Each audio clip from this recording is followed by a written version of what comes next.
ঘরটা, সমস্ত স্মৃতি এই ঘরটাতে, মানে সবকিছু জেনে গেল ঘরটা। আসলিয়াতে জান লিয়া আমারি। সব স্মৃতি রেখে দিয়ে লক করে এখন আমরা চলে যাচ্ছি। আমাদের ড্রাইভার দাদা চলে এসছে।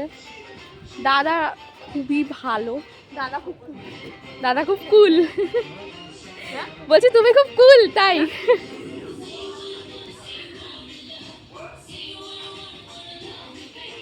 তাও এখনো পর্যন্ত ওই কষ্টটা হচ্ছে না, তাই না? কষ্টটা হবে যখন এখনো সবাই মিলে রয়েছি। হ্যাঁ। যখন ঝড়ে সবাই নামবো, আলাদা আলাদা ক্যাব বুক হয়ে সব ওই ছিন্ন বিচ্ছিন্ন হয়ে যাবে না, তখন হয়তো দু একটা ফোঁটা পড়েই যেতে পারে। হ্যাঁ, পড়বে। মানে কিছু করার নেই, কারণ ফার্স্ট ট্রিপ এটা আমাদের এরকম। হওয়ারই আছে, কিছু করার নেই।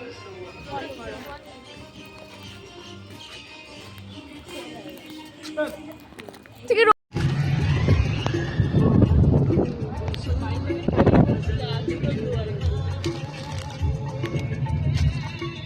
शिवम आतंकवादी माफिया